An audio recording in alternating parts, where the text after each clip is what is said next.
are to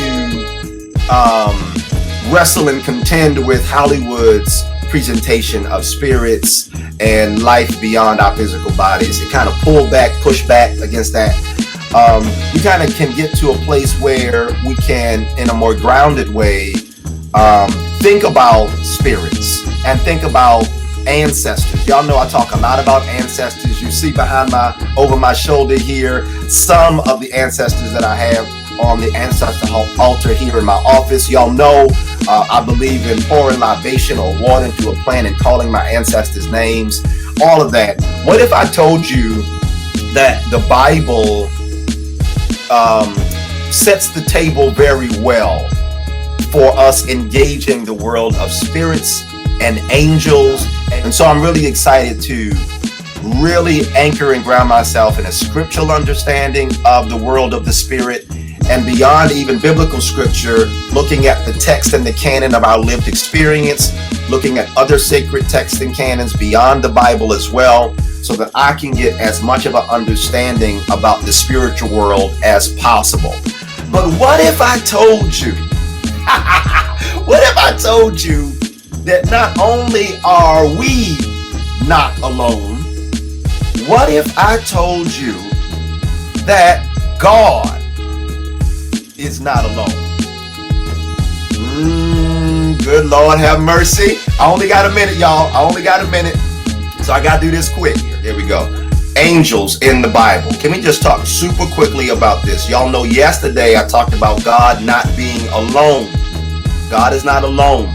And for those of us who grew up in certain Protestant traditions, Baptist tradition, it can sometimes be a tempting thought to think that God is God, like all by God's self, right? Like God is up in heaven just chilling all by God's self. But scripture bears witness to, or scripture points to the idea and thought that God got company. There's some kind of divine and cosmic community.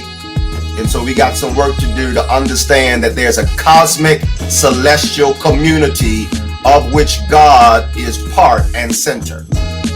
So some of the other citizens of this celestial cosmic community are angels. The main thing I want to do today, if you don't leave with nothing else today, I want to talk about how the Bible sets the table for an understanding about ancestral spirits. Then Saul said to his servants, "Seek out for me a woman who is a medium, so that I may go to her and inquire of her." His servant said to him, "There is a medium at Endor." Pause. Are y'all getting this? I had learned about African independent churches.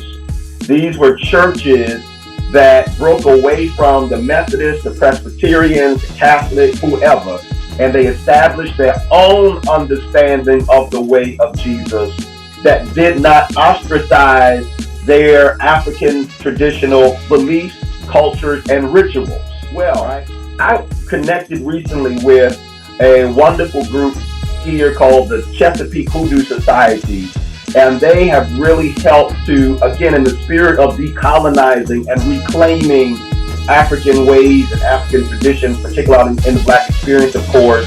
The Chesapeake Hoodoo Society is bringing forward and gathering the people, gathering folks for All Saints Day at the oldest Black cemetery in Baltimore, Mount Auburn Cemetery, the oldest in Baltimore.